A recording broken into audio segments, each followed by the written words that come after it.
Friends আমি এতিয়া সত্ৰৰ ভিতৰত আহি পাইছোঁ আৰু সত্ৰৰ ভিতৰত অহাৰ পিছত ফ্ৰেণ্ডছ আমি প্ৰথমতে আমাৰ সত্ৰৰ চাৰিওফালে অলপ ঘূৰি ফুৰি চাম। তাৰপিছত আমাৰ সত্ৰৰ আতয়ৰ কাষৰ পৰা অনুমতি লৈ তাৰপিছত আমি এই সত্ৰৰ ভিতৰত কি কি আছে আপোনালোকক দেখাবলৈ চেষ্টা কৰিম। ফ্ৰেণ্ডছ ইয়াত লিখা আছে বিনা অনুমতিত ফটো উঠা নিষেধ। চ' ফ্ৰেণ্ডছ আপোনালোকে যদি কোনোবা ইয়াত আহে চ' প্ৰথমতে ইয়াত আতয় বা আমাৰ ইয়াত যাৰ অনুমতি ল'ব লাগে তাৰ অনুমতি ল'ব, তাৰপিছতে ফটো চটো উঠাব। যিহেতু ইয়াত লিখা আছে বিনা অনুমতিত ফটো তোলা নিষেধ। ফ্ৰেণ্ডছ এইটো হ'ল আমাৰ দৌল ঘৰ।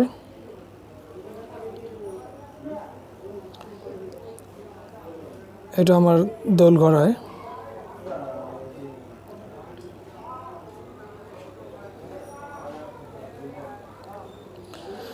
আৰু ফ্ৰেণ্ডছ এইটো হ'ল আমাৰ নাচঘৰ অডিটৰিয়াম হল।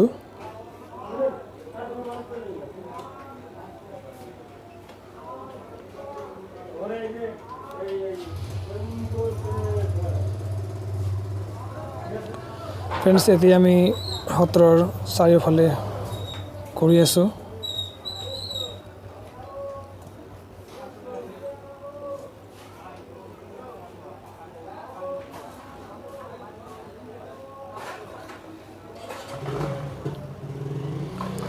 ফ্ৰেণ্ডছ এইখন হ'ল আমাৰ নামঘৰ আৰু নামঘৰৰ পূবফালে আমি এতিয়া আছোঁ।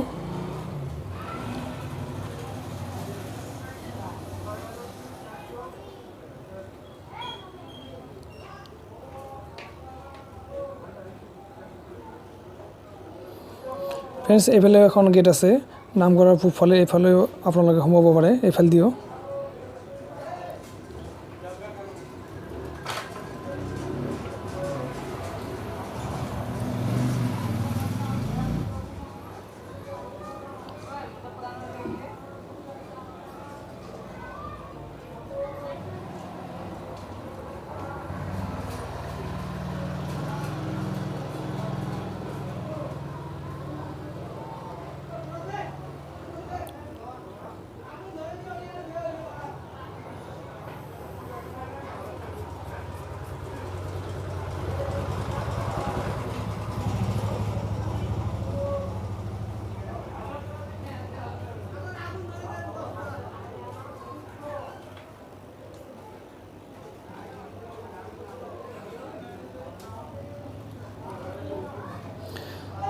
ফ্ৰেণ্ডছ আমি সত্ৰৰ চাৰিওফালে ঘূৰি ফুৰি চালোঁ আৰু বহুত বাকী আছে চাবলৈ। চ' আমি হয়তো পিছত আপোনালোকক দেখুৱাম। আৰু এতিয়া আমি আতয়ৰ লগত আমাৰ যে ৰথখন আপোনালোকক দেখুৱাবলৈ চেষ্টা কৰিম। আৰু ফ্ৰেণ্ডছ এতিয়া আমি আতয়ৰ লগত আপোনালোকক ৰথখন দেখুৱাম।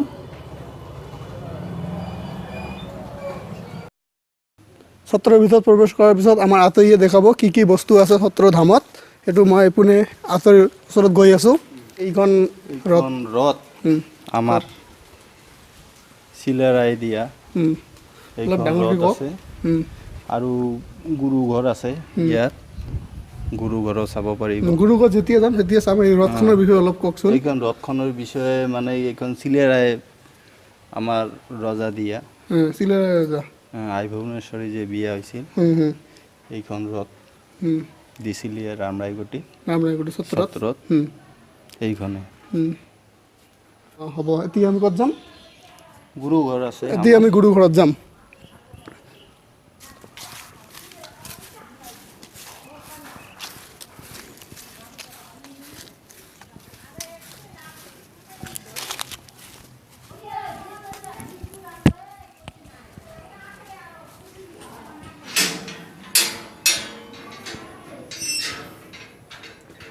এতিয়া আমি গুৰু ঘৰত আহিলোঁ। আতয়ে আমাৰ গুৰু ঘৰত দেখাব কি কি বস্তু আছে। গুৰু ঘৰ আমাৰ মানে ইয়াত আছিল গুৰু ঘৰ মানে গুৰুজনাৰ এইখন মানে চাপ ভাঙি গৈছে। ভাঙাৰ পিছত আমি এইখন গুৰু ঘৰ মানে পাতি এইখন তাতে লৈ গৈছোঁ। শংকৰদেৱৰ গুৰুজনাৰ আমাৰ বস্তুখিনি তাতে লৈ গৈছোঁ। ইয়াত মানে এইখন ভাঙি শেষ হৈ গৈছে। নতুন এটা ৰুমত লৈ গৈছে নেকি এতিয়া নতুন ৰুমত লৈ গৈছোঁ এইটো গুৰু ঘৰ তাৰপিছত এই যে অক্ষয় যে বাতি আছিল গুৰুজনাৰ আমাৰ এইফালে এই তাতে আছে এইটো আমি ইয়াত দেখাব নোৱাৰোঁ এইটো দেখাম আমাৰ বাৰাম যে হয় তেতিয়া আমি দেখাব পাৰিম গুৰুজনাৰ অক্ষয় বাতি তাৰপিছত আৰু কি বস্তু আছে এইটো ডাঙৰ মন্দিৰ আসন আছে আমাৰ নাৰায়ণ মূৰ্তি আছে এইটো কীৰ্তন ঘৰ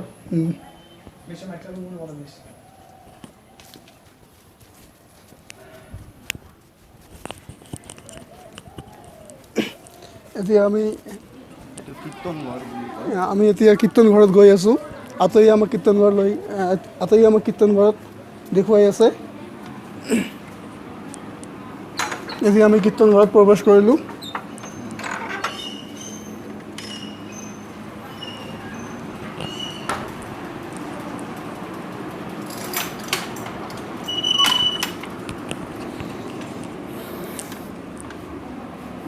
এইখন আমাৰ গুৰু আসন আৰু আমাৰ নাৰায়ণ মূৰ্তি আছে এইখন ঘৰ গুৰু আসন গুৰুজনাৰ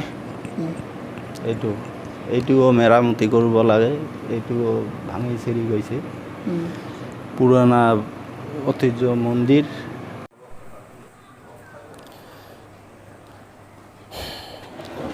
এইখন হ'ল আমাৰ নামঘৰ আৰু আমি নামঘৰ আপোনালোকক দেখুৱালোঁ মই এতিয়া নামঘৰৰ অলপ চাৰিওফালে আপোনালোকক ঘূৰি ফুৰি দেখুৱাম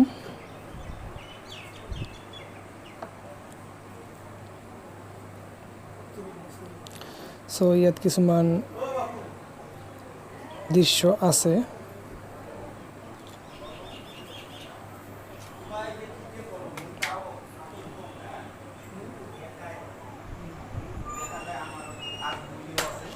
আমাৰ ইয়াতে এতিয়া নামঘৰ বন্ধ কৰি আছে কীৰ্তন ঘৰ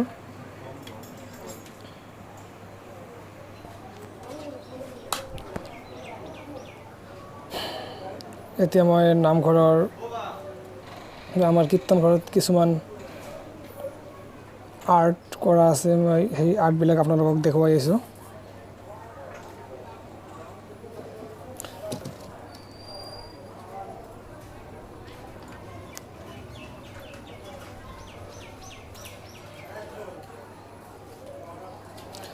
ভগৱতৰ বস্ত্ৰৰ হৰণ লীলা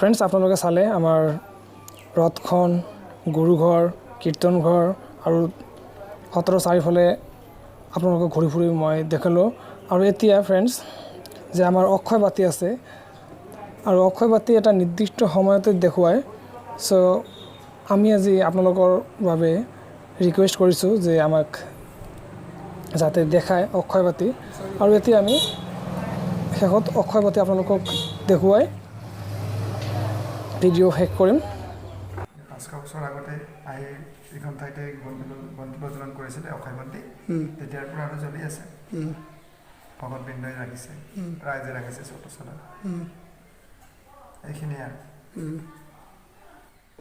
ফ্ৰেণ্ডছ আমি শেষত আপোনালোকক দেখুৱালোঁ যে আমাৰ অক্ষয় বাতি ফ্ৰেণ্ডছ এইটো হ'ল আমাৰ অক্ষয় বাতি ভিডিঅ' যদি ভাল লাগি থাকে তেনেহ'লে চেনেল ছাবস্ক্ৰাইব কৰক আৰু কাষত বেল আইকনটো প্ৰেছ কৰি দিব আমাৰ লেটেষ্ট ভিডিঅ' পাবলৈ হ'লে থেংক ইউ